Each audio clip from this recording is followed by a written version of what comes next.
Hurricane Florence really showed what was possible in humanity here in Jones County.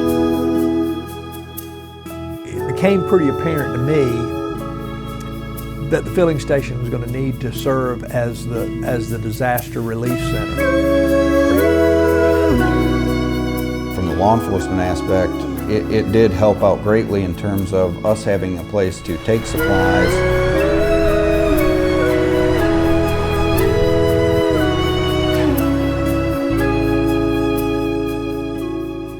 Well, Mary Ann is a go-getter. Now, she knows how to set goals, but she also knows how to work with a group to determine what strategies you will need in order to make sure that you reach those goals.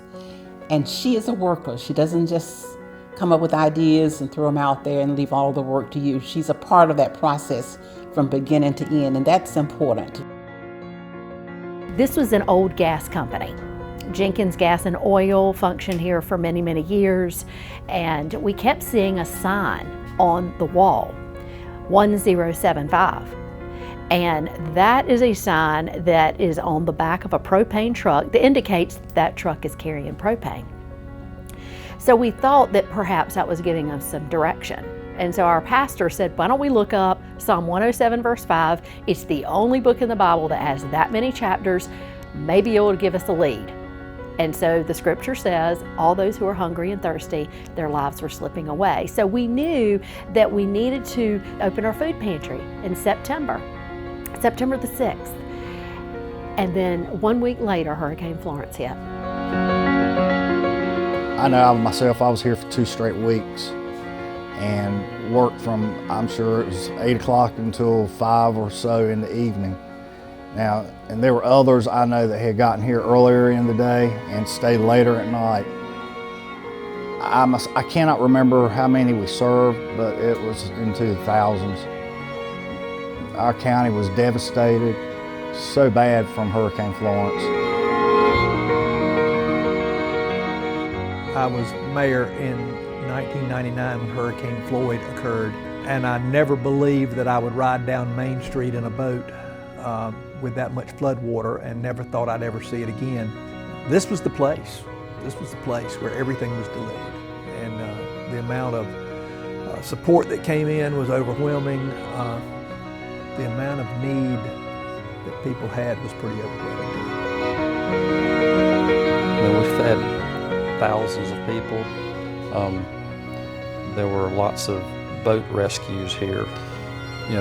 We've helped people financially get back on their feet somewhat. We can't buy them, replace their houses, but just the interim need just to get back in their houses.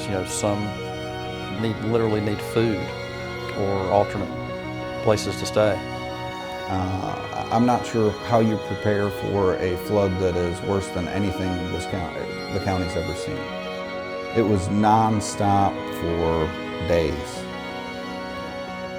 I mean, everybody that was working in emergency services, that we had the National Guard that was able to make it to us before everything got flooded, because you run into it where a boat's great until you hit dry land.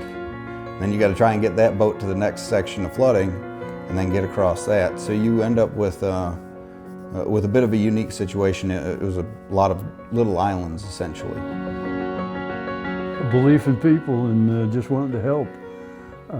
There's so many needs in this county. This is one of the poorest counties in North Carolina. It's easy to just roll over or say, I think I'll just stay home and watch news today, but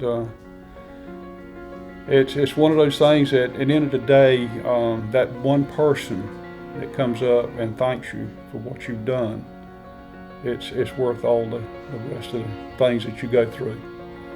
It's part of my faith journey, working here and helping my fellow man. So that's the reason I get up and come and do. Once Hurricane Florence came, it flooded out the town of Pollocksville, and it just missed the filling station.